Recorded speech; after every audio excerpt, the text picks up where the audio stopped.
welcome to episode 29 of the History Hotline. My name is Deanna Lincook and I will be your host today. Today's episode is titled Institutionally Ignorant, and it's my reaction to the Commission on Race and Ethnic Disparities report that was published last week, Wednesday, the 31st of March in Britain. So if you're listening and you have no idea what that was, maybe have a read of some articles, or maybe not. This might be the place where you find out for the first time what that report said, what it meant, and what I think it means for race relations in this country and kind of where they're going on a trajectory at the moment. And so I've read the report. I've not read every single word of it, but I've read the majority of it.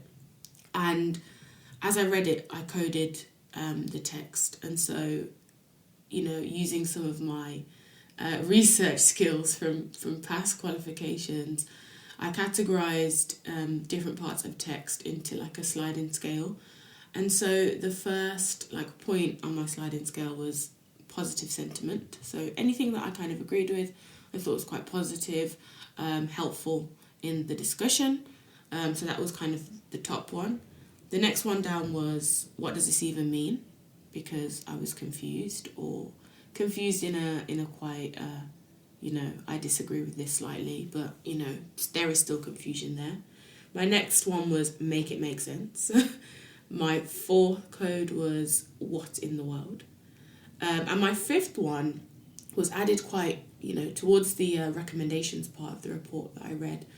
And it was called, and quite provocative, maybe I should change the title of it, What Should the Blacks Do? And I had that as a title because, if I'm very honest, reading this as a black person, it was very much, what should you be doing?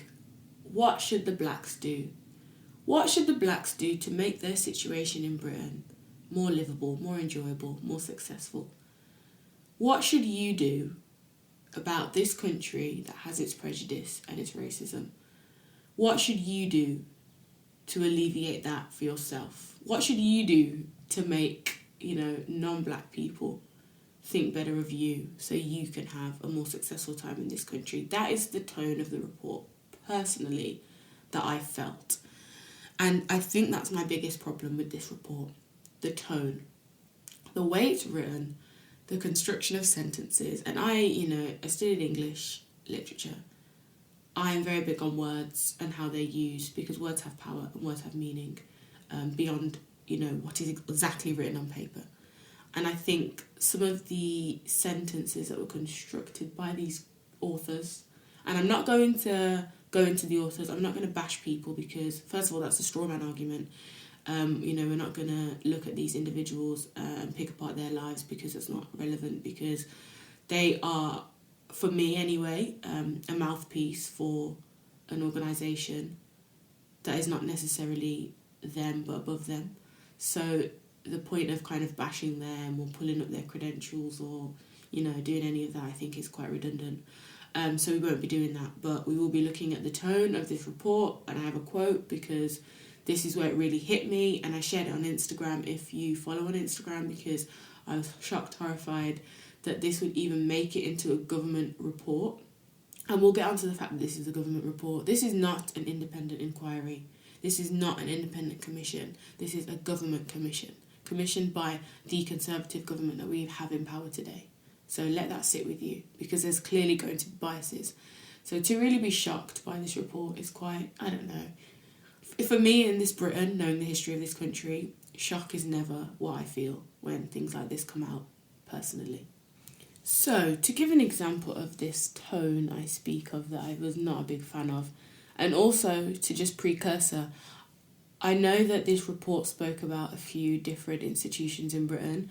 I won't be focusing on all of them because, if I'm very honest, I don't really know much about healthcare. Obviously, I know the headline statistics about black women dying at disproportionate rates in childbirth and things like that. And, the way that medical students are trained to understand skin diseases and skin problems on white skin as the default and not black skin or brown skin, making it very difficult for them to treat black people in the future.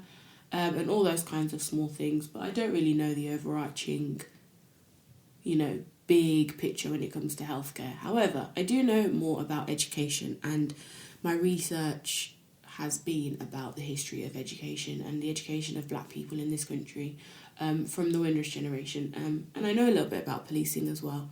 My research has stretched there in the past. So my area of focus will be education. I might bring in some points about the police, but other things I'm going to leave for the experts. Not saying I'm necessarily an expert, but I do believe you should speak on the things that you know. And so that's what I'll be doing. And also, I am coming at this from the perspective of a historian, not a politician. And whilst obviously I'm politically aware of what's happening in the world today, it's not really my favourite thing to think about or to talk about. So, I just felt like I had to talk about this report because I think it's one of those things that, historians in the future will definitely have to use to think about race in this country as we look back at it, in the future. And also, I kind of thought this report is actually the perfect introduction to what I'll be speaking about for the rest of the month. Now, last month was Women's History Month, and we looked at fantastic women from around the world and their struggles and resistance towards colonialism and slavery and some of the things that they achieved despite the fact that they were black women in a time where, well, I don't know if much has changed, but in a time where, black women were not given the agency, the support, the love that they would have deserved or needed to really thrive. And so this month we're thinking about migration, and I am blessed to have some speakers coming on this month where we're going to be talking about different migrations of different groups of people. Now, it's really funny because I planned this from, February, January. However, this report kind of perfectly precursors this month because it does speak about the migrations of different groups of people and, their experiences, and also not conflating all of these different groups of people who came to this country and come to this country, because when we look at the Windrush generation and maybe black people from the Caribbean that came in the 40s, 50s, 60s, it's going to be a different experience to maybe people that came from Africa, West Africa, in the early 2000s and the late 90s. And that's going to be different to Asians that had to flee from places like Kenya or Uganda in the 60s. And so all of these experiences of all these different people will be different. And by having different guests on this week to talk about different groups of migration, I hope to really stress that point to you. We'll obviously be looking at some Windrush generation stuff because it's my favourite. I have a guest coming to talk about the South Asian community someone else coming to talk about people from the Seychelles and West Africa as well. So a varied month, and I just felt like this really did precursor this month quite well, as I've said. So this idea that the tone of this report was very unsettling to me stems from this kind of comparison between black Caribbean people and black African people. Now, as I've mentioned, black Caribbean people in their majority, not entirety, majority, came in the Windrush generation, and that was, for me and my family, I'm the third generation of that migration. So my grandparents came over, parents were born here, I was born here. Whereas, say, in the case of most West Africans, not all, because a lot of them did come in the 50s, 60s as well, and even before that, the kind of biggest wave was in the early 2000s and late 90s. And so in that case, it might be that they are first generation immigrants, they might be second maybe, but it's less likely that they'd be on the third or fourth in the same way that black Caribbean people are. And so when we move down these generations, we become more assimilated into British culture. That's something I've noticed, especially if, our ties back home kind of die or get cut slightly, or, they're not as strong, especially now in a pandemic. You can't go back home or go on holiday back to the country that your family's from. And that's been a whole year of that. And some people really do rely on that to keep those kind of cultural traditions alive. And so, we're dealing with two completely different groups of people. However, in this country, black people are just all people that are of certain darkness. And all of our struggles, all of our stories are lumped together. And this has been a problematic thing, I think, for a very long time. And I do like to separate black people out in this country when I speak about them in terms of migration or in terms of, the problems that they're dealing with in this country. Okay, so thinking about the tone and this kind of idea of pitting different groups of black people against each other, which I have a serious issue with, especially when black people are not homogenous. We're not a monolith, we're not all one. Especially in this country when you've got people coming from the Caribbean, it's first, second, third generation. You've got people from Africa, it might be first, second, third generation too. There are disparities. So to compare us all and say, oh, you're all doing great or you're doing badly is very problematic. But this was where I really took issue. So page 8 of the report says, talking about participation, this idea that black people are not participating enough in British society, henceforth their problems. So, we were impressed by the immigrant optimism of some of the new African communities. They were among the new high achievers in our education system. As their Caribbean peers sit in the same classrooms, it is difficult to blame racism in education for the latter's underachievement. So this basically says, black Caribbeans, you're literally in the same room as black African people. They're doing well, so why are you not? And if you don't understand why that's problematic, then get out of here, find a new podcast. I'm joking. But just to plug my own podcast, even though you're already here listening, go and listen to Educationally Subnormal. It was an episode I think I did last summer.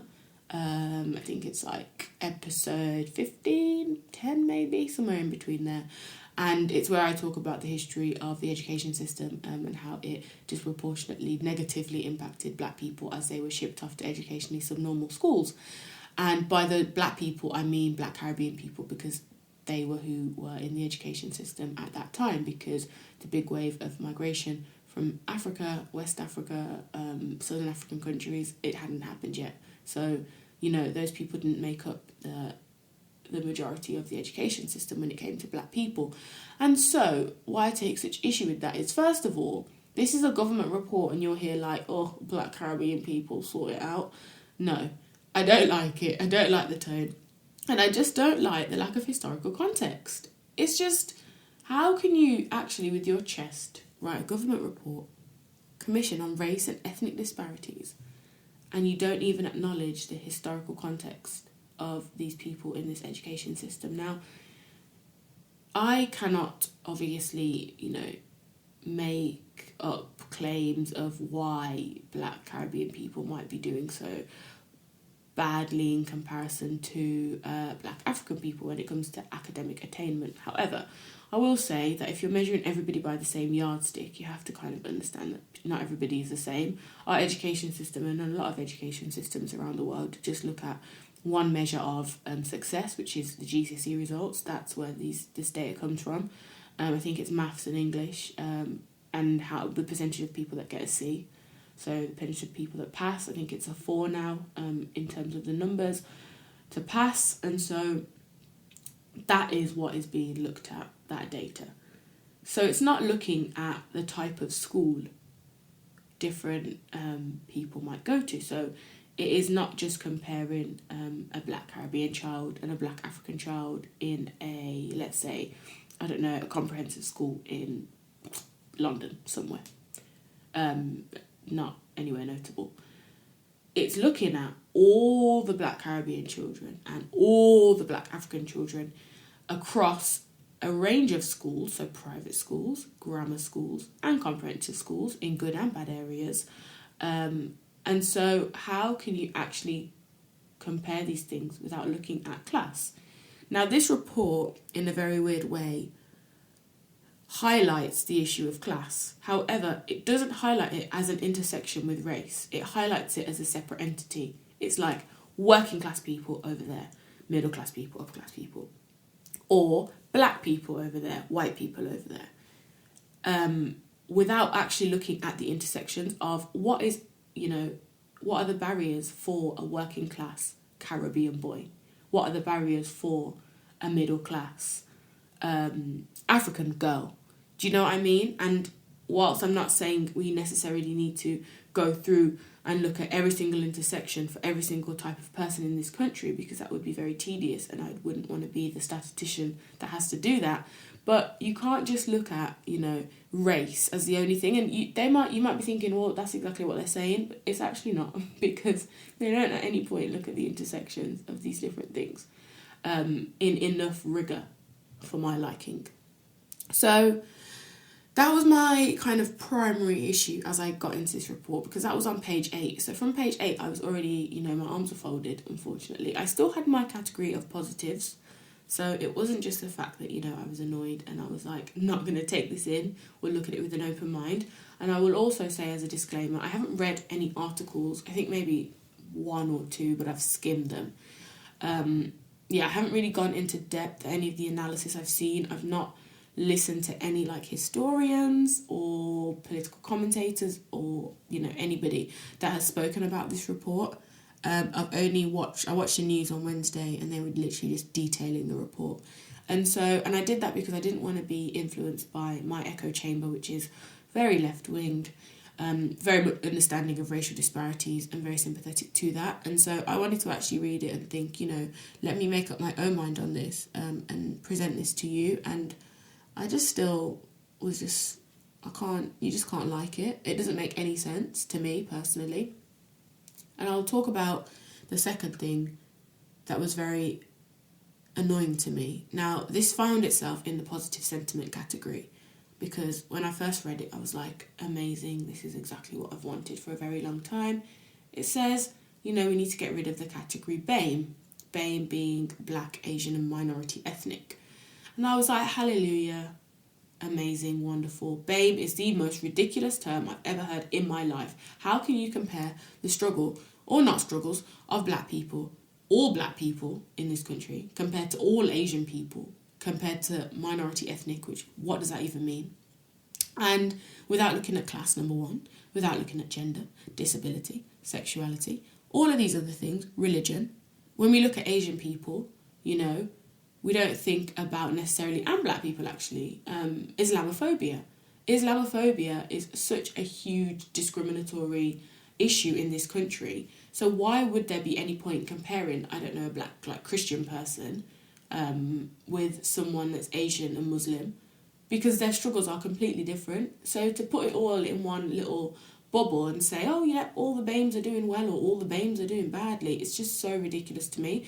And during this pandemic, where, people were saying, the BAME population is being disproportionately affected by COVID.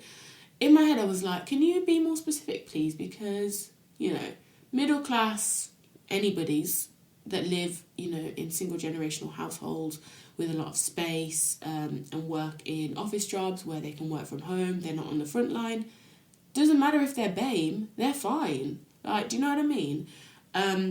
So I was quite, happy that this report was like, let's get rid of BAME. However, my dreams, my hopes were shattered as I continued to read, and every single second the term ethnic minority was used. They've literally said, let's get rid of BAME because it, trivialises the struggles and it makes a big group out of very different groups of people. Let's get rid of that. Tick, great. However, then they use ethnic minorities throughout the whole report. And then I did a little control find to see how many times they use the term ethnic minority or minorities. And it was 353. So on a 258-page report, 353 times the term ethnic minority/minorities has been used. Now, don't get me wrong, some of them were in the references. But you're then just lumping us all together again. How does that make sense? And that found itself in the make it make sense category of my coding. Because you've just completely contradicted the point that you've made. And don't get me wrong, these are kind of trivial things in regards to the actual findings of this report, which are the wholly problematic side. But I just didn't understand that. I wanted this report to break down black people, black Caribbean people, black African people of different classes. I wanted it to break down Asian people. I wanted it to not just compare all other people that are not white to white people, which is exactly what this report did. Just compared everybody to white people. It was whatever percentage of whatever they were looking at impacted white people or didn't impact white people. It was okay, whiteness is the benchmark. Do these other groups of minorities fall below or above. And that's how we're going to figure out if there's institutional racism. Now, I should have mentioned this at the start, but my thoughts are just kind of free-falling out my mouth. The idea of institutional racism, so the big buzzword, the big headline is that institutional racism does not exist. Way! We did it, guys! It's 2021 and there's no more institutional racism. Amazing! I wonder if anybody actually felt that way. No, didn't think so. But the term institutional racism in the, definition of this report is not actually explicitly defined, which was quite... I think my issues with the report being poorly written, this was one of them. So they cite Macpherson, William Macpherson, that is, who wrote the report that said the Metropolitan Police was institutionally racist following the murder of Stephen Lawrence. And so they cite that, and it says, so William Macpherson gave the following definition, which we believe has stood the test of time. They do note that institutional racism as a definition has evolved over time, but they kind of dwell on this Macpherson report for a very long time. And they say that the Macpherson report's definition was the collective failure of an organisation to provide an appropriate and professional service to the people because of their colour, culture or ethnic origin. It can be seen or detected in processes, attitudes and behaviour which amount to discrimination through unwitting prejudice, ignorance, thoughtlessness and racist stereotyping, which disadvantage minority ethnic people. Now, this definition, wonderful. In my personal opinion, this report came out in 1999, maybe before some of you were born, maybe not, some of you might remember it. But it does note, right, and remember the title of this podcast is Institutionally Ignorant, because I do think that this report is institutionally ignorant. And I think ignorance, whilst it tends to be a bit of a throwaway comment, you're being really ignorant, or he's ignorant to these struggles. It's a very problematic state to be in my opinion. This idea that ignorance is bliss, and in many ways it is. But in today's society, it's more important in my mind to be anti-racist than just ignorant to the struggles of others. So, the Macpherson report does say, within institutions, if you are ignorant to the things that disadvantage minority ethnic people, that is institutional racism. And in my head, my definition of institutional racism is not the fact that, people are being mistreated on the streets or being trolled online, for example. Institutional racism is the racism in practices in institutions such as the education system, such as the police, such as in healthcare, such as in politics, for example. So how can, without looking at every single institution in the United Kingdom or Britain, how can you say there is no institutional racism when there are clear examples of certain institutions, and not all of them, that are racist and have racist practices and discriminatory practices? Pimlico Academy right now, if anyone's following that story, is not allowing girls to wear hijabs, not allowing black girls to have certain afro hairstyles, having their hair out, having their hair in certain braids and whatnot. So that is a discriminatory practice towards Muslim girls in the case of the hijab, and black girls of Caribbean and African descent or mixed descent in regards to their hair. And it's disabling them from learning because they're not allowed to be in the classroom. So that is a clear case of institutional racism.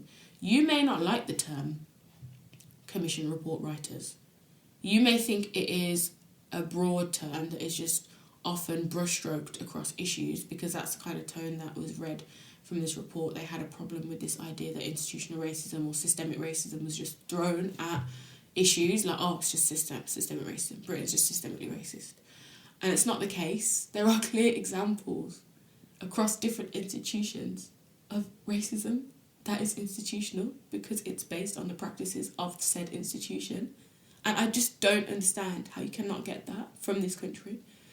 And that's not to say, as I've said, that every single person that's not non-black or, non-Asian is going to be racist. It's obviously not the case.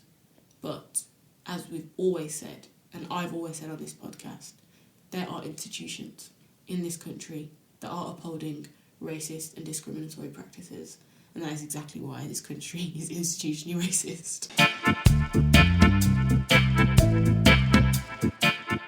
Okay, so going back to my little categories that I made, I'm in the what does this even mean section, where I've highlighted things where I'm like, what does this even mean? Like, what are you actually trying to say here? And so in this section, it's majority educational points. And, some of them are in some ways problematic, and some of them I feel like are just kind of overlooking certain factors. So, as I've said earlier, this report wants participation. One of the recommendations is that, minority ethnic people need to participate more in society, and we need to accept the fact that the UK has, and I'll quote, fundamentally shifted since those periods in the past and has become a more open society. Now, I won't, argue against that, because the racism that was seen in the 50s and 60s in some of the episodes that I've spoken about, like this podcast alone is a catalogue of some of those instances of racism. And, in the majority, they don't happen anymore. In the majority, yes, Britain is a much better place to live as a black person anyway, than it was, say, 70 years ago. That is not, for me personally, something to write home about. It's not something to dance about. I'm sorry. I'm not going to get excited about that. This idea that Britain is, and I quote, a beacon to the rest of the world in regards to how it deals with race, and especially Europe, might be true. European countries are notoriously silent about race, especially countries like France, Belgium. They do not, report on race. They do not break any statistics down on race. Like, even with COVID, they didn't look at how COVID was impacting black people necessarily over anybody else. And so, yes, Britain is, in some ways, in a better place when it comes to discussions about race and how they're dealing with race. But, in the words of Dave, and I'm not going to remember this quote word for word, but in Black he says, just because you're the least racist, it doesn't mean you're not racist. And just because this country might be the least racist, with a history of empire like theirs, I just can't get excited about that, There are discussions whether the Benin bronzes are going to go back to Nigeria. The wealth that this country has that was pillaged and stolen from many, many countries across the world. Like, that is not something I'll ever get excited about until Britain really reckon with their past. And the comments about history and slavery in this report suggest that Britain has no intention of doing that. Because this idea that we should be, celebrating influential people of all races in history is noted. It's said in this report, and I was like, wonderful. But, in the same vein, it's saying that we need to teach history accurately. We can't be rewriting history. And whenever someone says we can't be rewriting history, I think, well, you have no idea what history is all about. You have no clue what the discipline of history is, and you don't know what a historian does in their life, because that is all historians do. Rewrite history using new sources of information, new archives, new pieces of technology to help them, whether that be in the field of maths, maybe using like cliometrics or stats to, rethink about a certain period of history. It might be using art, it might be using archaeology, and like things that are dug up. That is how history is written and shaped. And so as we learn more about the past, as we uncover more things, and as we, think about race in different ways as time progresses, of course we're going to change the way we think about history. Of course we're going to rewrite history. Some of the things that I say on this podcast, I wouldn't dream of saying if I lived in 1960s Britain. I wouldn't have made it. Let's be honest. So this idea that on the one hand, they're saying we need to forget about the racism of the past and we need to move on from it and we need to understand that Britain is a better country. However, you're not letting that sentiment be applied to the way that we think about history and the way that we teach history, which obviously, as a kind of historian working in education and wanting to do that for the rest of my life, I find that extremely difficult to reckon with and to understand how they reach that conclusion. Well, I do understand it. It's not anything new, but very problematic all the same. So they also talk about this idea of representation. There is an expectation of ethnic minority voices at the top of politics, across the political parties, in law, education, medicine, business, media and culture, that did not exist a generation ago and is still too rare elsewhere. That is another quote taken. So this idea that, there are more black faces in high spaces. Well, hey, great. Again, not something I personally can get excited about, because in terms of politics anyway, it doesn't matter if it's a black person in power, if their political kind of ideologies do not really match mine and do not, in my view anyway, seem to be, moving towards the liberation of black people, or, helping black people, Asian people, to reckon with this society that we're living in, and to be able to better deal with it, and, there being less barriers for us here. I can't really get excited just because you're black. That's not how life works, really. I think my primary concern with this report was this use of data to paint this picture of a potentially, and I don't want to use the word lazy, but just a complaining and lazy black population, and in particular black Caribbean people, who have been dealing with racism in this country since, as I said, the 40s and 50s. And this idea that we should forget, maybe as third, fourth generation children of this Windrush generation and before, we should just forget what our grandparents went through. We should just forget how they were treated. We should just forget, the way that they were treated in different institutions, in the workplace, in housing, by the police, in education, in healthcare. We should just forget all of that and get over it. You can't say that to people, I don't think. And this report is very much of that tone. That happened. We're not going to acknowledge it because we're not going to teach it in schools. But you just need to get over it in your own homes. You need to get over it because Britain isn't like that anymore. That is exactly how I read this report. And maybe that wasn't the intention of any of the authors, but that's how it reads. It's very much a case of Britain might have been racist at one point. Britain might have had its problems. But we aren't going to educate the next generations about that. We just need you to forget it. And we need you to work harder so that, this whole racism isn't a problem in the future. And that is, to me, ridiculous. They reference the 2012 Olympics. They reference Dizzy Rascal belting out his hit Bonkers as Danny Boyle managed to create a vision of the UK which united all communities. He gave us an ideal of an open, optimistic UK, refreshed with new communities. On that day, the whole nation was proud to be British. I promise you they were not. I promise you, a year after the riots in 2011 following the murder of Mark Duggan, I promise you that the whole nation was not proud to be British. I promise. And I don't understand how that conclusion was reached. Don't get me wrong, Danny Boyle did great things. I really enjoyed that little mini Windrush that was running across the stage. And I did enjoy the 2012 Olympics opening ceremony. However, the idea that this just kind of overshadowed decades, centuries of racism, of colonialisation, of imperialism, of pillaging, of violence towards black and brown people across the world on a global scale is absolutely ridiculous to me. Ridiculous. So, without going into, I think, any more rants, because I've realised this episode has taken a lot out of me emotionally, I think I'm going to leave it there. I think I would urge you to read this report. Sometimes, you might be thinking, I don't want to read it.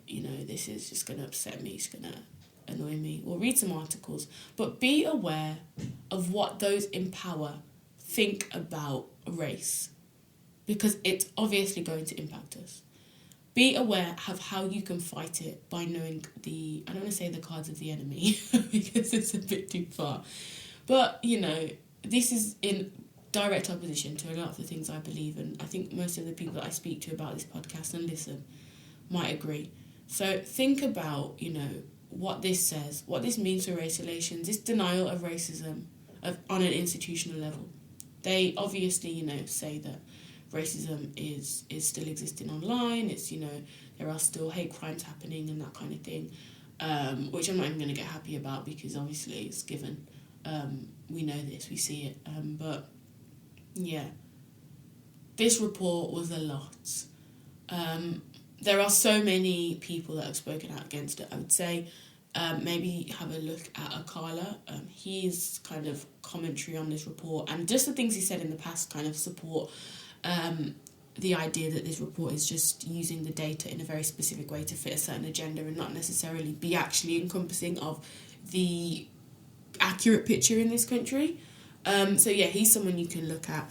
And just generally, there are so many people commenting on it. Historians of empire, of Britain, of Black British history, in my kind of sphere of influence. There are journalists that are writing really good work about this as well. And so, think about this report, and as we go into this month where we look at migration and we look at people coming from different communities from across the world, and this idea that this report has said we're going to stop using BAME, but we're going to use the term ethnic minorities 353 times across the report, think about that.